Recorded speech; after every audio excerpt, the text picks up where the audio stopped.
पौत्रमकर्मणं पराशरात्मजं वन्दे सुखतातं तपोनिधिम् अतुलितबलधां देवशैलापदेहं दनुजवनकृशां ज्ञानिनामग्रगण्यं सकलगुणनिधानं वानराणामधीशं रघुपतिप्रियभक्तं वातजातं नमामि। गोष्पदीकृतवाराशं वशकीकृतराक्षसं रामायण महामाला रत्नं वन्दे अनिलात्मजम् अंजनानन्दनं वीरं जानकी शोकनाशनं कपीशमक्षहन्तारं वन्दे लङ्काभयङ्करं मनोजवं मारुतदिव्यवेगं जितेन्द्रियं बुद्धिमतां वरिष्ठं वातात्मजं वानरयूथमुख्यं श्रीरामदूतं शिरसा नमामि। आञ्जनेयमतिपाटलाननं काञ्चनाद्रिकमणीयविग्रहं पारिजाततरुमूलवासिनो भावयामि भवमानन्दनन्दनं यत्र यत्र रघुनाथकीर्तनं तत्र तत्र कृतमस्तकाञ्जलिं बाष्पवारि परिपूर्णलोचनं मारुतिं नमत राक्षसान्तकं रामाय रामभद्राय रामचन्द्राय वेधसे रघुनाथाय नाथाय सीताय पतये नमः। नीलाम्बुजश्यामलकोमलाङ्गं सीतासमारोपितवामभागं पाणो महासायकचारुचापं नमामि रामं रघुवंशनाथं।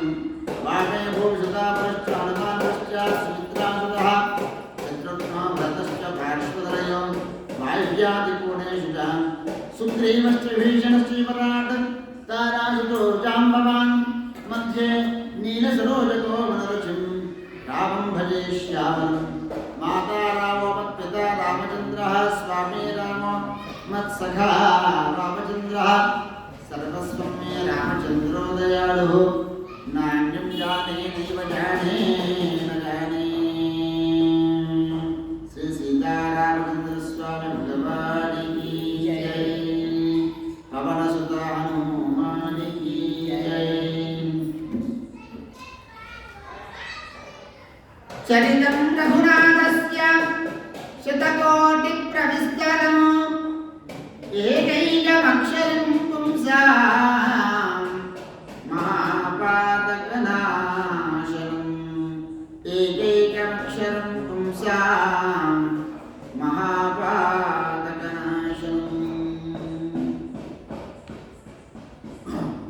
నిన్నటి రోజున శూర్పణఖ భంగపాటు ఆ తర్వాత మారీచుడు లేని రావణాసుడు వెళ్ళడం ఈ చరిత్ర చెప్పుకున్నాము.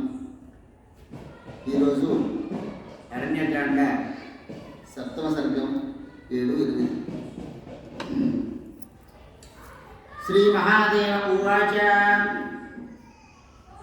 అథ రామోపి తత్సర్వం జ్ఞాత్వా రావణచేష్టితం ఉవాచ సీతాం ఏకాంతే ఉవాచ సీతామేకాంతే శృణు జానకీమేవ చ రావణో భిక్షురూపేణ ఆగమిష్యతి తేంతికం త్వం తు ఛాయాం త్వదాకారం స్థాపయిత్వోదత్యేష అగ్నినావదృశ్యరూపేణ వర్షం తిష్టతి మమాజ్ఞయా. ఆ పరమేశ్వరుడు అమ్మవారితో చెప్పుకున్నాడు ఇలా, ఓ పార్వతి,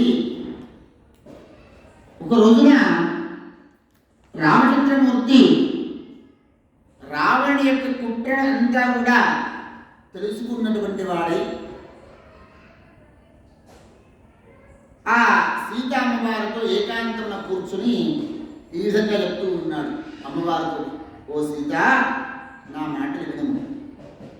రావణుడు నీ వద్దకు భిక్ష రూపమును దాల్చి వచ్చును. కావున నీవు ఒక పని చేయాలి. ఏమిటి ఆ పని అంటే, నీతో సమానమైన ఆకారము గల ఛాయను కుటీరమున ఉంచుము.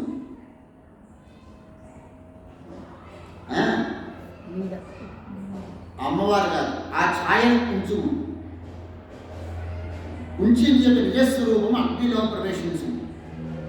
నా ఆజ్ఞ చేత అందు నువ్వు అదృష్ట రూపమున 1 సంవత్సర కాలం ఉండుము.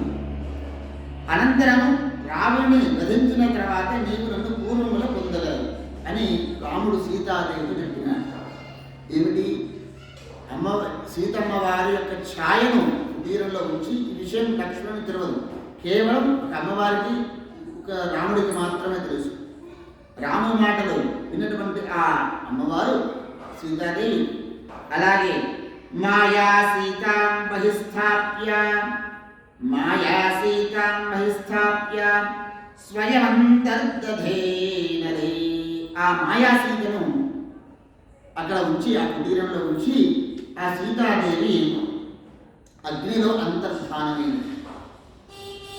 అంతటా ఆ మాయా సీత మాయామృగమును చూచి ఆ సీతాదేవి మాయామృగమును చూచి అక్కడికి వెళ్ళి నవ్వుచూ నమ్రతతో రాముడు ఇలా అంటుంది, పశ్యరామృగం చిత్రం కానకం రత్నభూషితం విచిత్ర బిందుభిర్యుక్తం చరందమకుతో భయం బద్ధ్వాదే మమ క్రీడామృగో భవతు సుందరః. సీతాదేవి నిజమైన సీతాదేవి మాయా సీత కదా, ఆమె కోరికలు బాగా చేశాయి. ఓ రామా, ఆ లేడిని చూడుము, అది బంగారుమయము రత్నభూషణములతో విచిత్రముగా ఉన్నది, చూడముచ్చటగా ఉన్నది. దాని శరీరమున ఎంత అద్భుతము వన్నెల చిన్నెలు ఎంత ఉన్నది, ఎలా ఉన్నాయి చూడండి, ఎంత నిర్భయంగా ఇక్కడ సంచరిస్తూ ఉన్నది. ప్రభు, మీరు దానిని బంధించి నాకు తెచ్చి ఈ సుందరమైనటువంటి యొక్క జింక పిల్లతో హరిణముతో నా క్రీడామృగం అవుగా. అప్పుడు రాముడు ఆ విధంగానే సరే అని తన యొక్క ధనుర్బాణములు తీసుకుని ఆ విడుచు లక్ష్మణుతో ఇలా చెప్తున్నాడు, ఓ లక్ష్మణ, నేను మాయామృగం తీసుకుని రావడానికి నేను వెలుచు ఉన్నాను. నీవు ఆ మృగమును మాయామృగం లేదు, మృగమును తీసుకురావడానికి వెలుచు ఉన్నాను. నీవు నా ప్రాణప్రియకు సీతను ప్రయత్నపూర్వకంగా రక్షించుతూ ఉండు, ఇక్కడే ఉండు. వనములో బహుమాయాలైన భయంకరము రాక్షసులు తిరుగుతూ ఉన్నారు, కావున నీవు పరిశుద్ధురాలకు సాధ్వి సీతను బహు జాగ్రత్తతో రక్షింపును అన్నాడట లక్ష్మణుడు. అంతటా లక్ష్మణుడు కూడా రాముడితో ఇలా అన్నాడు, లక్ష్మణో రామమాయేనం దేవాయా మృగరూపధృక్ మారీచోత్రణ సందేహో ఏవం భూతో మృగాకృతః. దేవా రామచంద్ర, అన్నయ్య, ఈ లేడీ రూపమును దాల్చినటువంటి వాడు మారీచుడు అన్నట్టుకు నాకు సందేహంగా ఉంది. మారీచుడు అయ్యి ఉంటాడు. ఎందుకంటే ఇటువంటి లేడీ ఎక్కడ లేదు. బంగారం, వెండి మత్సలు, రత్నములు పొదిగి ఉండి కొమ్ములు కూడాను రక్తంతో పొడిగినటువంటి కొమ్ములు, నీలమాడునటువంటి యొక్క గిద్దలు, ఇటువంటి మృగాన్ని ఎక్కడా చూడలేదు మనం గతంలో. ఇది బహుశా మారీచుడి వేషధారి వచ్చి ఉంటాడు అని తెలిపినాట ఆ లక్ష్మణుడు. అప్పుడు రాముడు చెప్తున్నాట, నువ్వన్నది వాస్తవం కావచ్చు, ఇతడు మారీచుడే అయినచో నిస్సందేహంగా వీరు తప్పగా నేను వధించదని. అలాగాక మృగమే కనుక అయినచో సీత యొక్క ముచ్చట తీర్చులకు పట్టించదును. నేను ఇప్పుడే వెళ్ళదను, శీఘ్రముగా ఆ మృగమును బంధించి తేగలను. అంతవరకు నీవు సీతను రక్షించుచు బహు జాగ్రత్తగా ఉండు.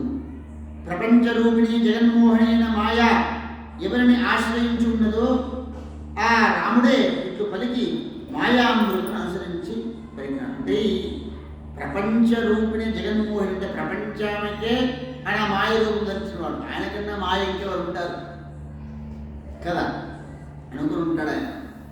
నేనే మాయాస్వరూపుడను, నేనే అందరిని మోహించేటువంటి వాడిని.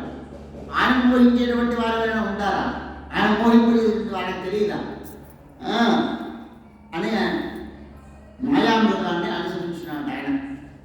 అతడు నిర్వికారుడు, చిదాత్మ స్వరూపుడు, సర్వవ్యాపకుడై ఉండి కూడా ఒక సాధారణ మానవుని వలె మాయామృగం వెనుక పరిగెత్తినాడు. ఎందుకంటే అవతారం యొక్క లక్షణం.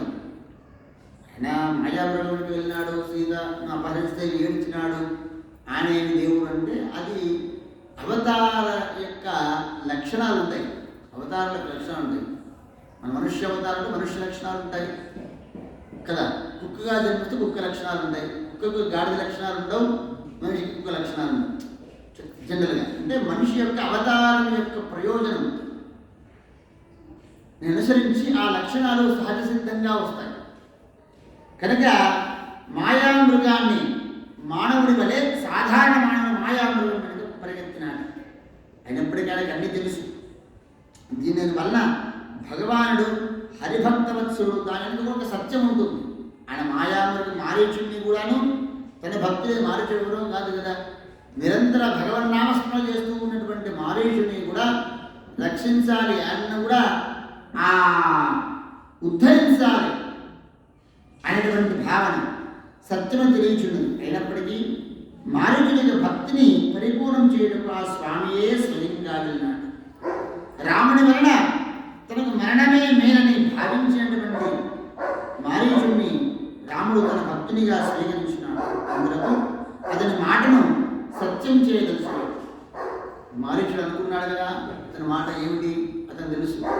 ఈ రావణుడి చేతిలో చచ్చే బదులుగా రాముడి చేతిలో సావడం నాకు ముక్తిని ప్రసాదిస్తుంది, ఈ రావణుడి చేతిలో వస్తే నాకు ముక్తిగా నరకం వస్తుంది అనుకున్నాడు కదా. కనుక అతని మాటను సత్యం చేయాలి. భగవంతుడు ఎప్పుడు కూడా సత్యవంతుడైనప్పటికీ కూడా భక్తుని యొక్క మాటను సత్యం చేయాలనుకుంటాడు. ఎందుకని భీష్ముడి యొక్క ప్రతిజ్ఞ సత్యం చేయాలనుకొని అతను చక్రాన్ని ధరించినాడు. భీష్ముడు ప్రతిజ్ఞ చేసినాడు ఏంటి, నేను కృష్ణుడి చేత నేను ఆయుధం పట్టిస్తాను, ఇది నా ప్రతిజ్ఞ అన్నాడు.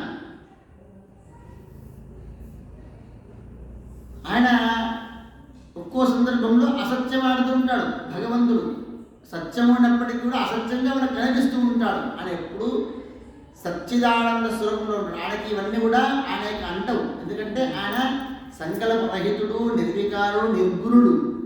ఆయనకి సత్య అసత్యాలు కామ్యములు ఇవన్నీ కూడా తనకి అంటేటువంటి విషయం కాదు. జగన్నాటకం ఆయనే నాటకం ఆడిస్తున్నటువంటి వాడే, ప్రపంచాన్ని ఆడించేటువంటి వాడే ఆయనే. కాబట్టి ఈ సత్యాసత్యాలు ఆయనకు వర్తించవు. భక్తుణ్ణి కాపాడడానికి ఆయన ఎంతటికైనా దిగజారుతాడు. అంటే ఆయన ఎంతటి ఘోరమైనటువంటి అవమానాలు కూడా పడుతూ ఉంటాడు. ముఖ్యంగా అర్జునుడి యొక్క రథాన్ని దూరినప్పుడు రథ సారథిగా చేరినాడు లేవరి. అసలు రథాన్ని దూరేటువంటి వాడ అంటే నేను విన్నాము చూడ ఒక మహానుభావు చెప్తూ ఉంటుంది. రథకుడిని మనం అంటాం డ్రైవర్ లెఫ్ట్కు రైట్గా అంటాం. లెఫ్ట్కు రైట్గా అన్న ఎలా తెలుసా, కాలి బొడనపురాయలు మీద భుజంతో జరుపుకుంటారు. దానికి సంజ్ఞలు ఉంటాయి. ఎడమకి ఎలాంటి ఎడమ భుజం మీద ఇప్పుడు భుజం మీద బొటనపురాయలు. అంతటి భక్తుల్ని కాపాడడానికి భక్తుని యొక్క భక్తికి ఆయన చివరికి పాదముతో తగ్గించుకోబడతారు భగవంతుడైనటువంటి వాడు. అంతటి దయామయుడు. కాబట్టి భగవంతుడు రామచంద్రమూర్తి మారీచుడి యొక్క మాటని సత్యం చేయాలనుకున్నాడు, అతని ముక్తిని ప్రసాదించాలనుకున్నాడు. అందుచేతనే మృగాన్ని వెంబడించాడు. మృగ రూపమైనటువంటి మారీచుడిని తెలిసి కూడా పైకి మాత్రం సీతను ఆనందింపజేయుటకై మృగమున వెంబడబడ్డాడు. మృగము యొక్క వెంబడబడ్డాడు. అలా కాంచో పూర్ణకాముడు ఆత్మజ్ఞుడు భగవానుడు అయినటువంటి రాములకు మృగముతో పని ఏమిటి? స్త్రీతో కానీ మృగముతో కానీ ఏమి ప్రయోజనం? ఆ మృగము ఒక్కసారి దగ్గరగానే కానవస్తూ మరుక్షంలో దూరంగా పారిపోతుంది, మరల దూరంగా కనబడుతుంది. ఈ విధంగా అది రాముణ్ణి చాలా దూరం తీసుకుని పోయింది. అందులో రాముడు వీడు మృగరూపి రాక్షసుడు అని స్పష్టంగా అని తలచి ఒక్క బాణాన్ని వదిలాడు. ఆ బాణం తగలగానే రాక్షసుడు తన అసలు స్వరూపంను దాల్చినాడు. ఎప్పుడైనా చనిపోతూ ఎంతటి వారైనా తన యొక్క నిజ స్వరూపాన్ని బయటపెట్టుకోవద్దు. అందుకని కొంతమంది నటిస్తూ ఉంటారు.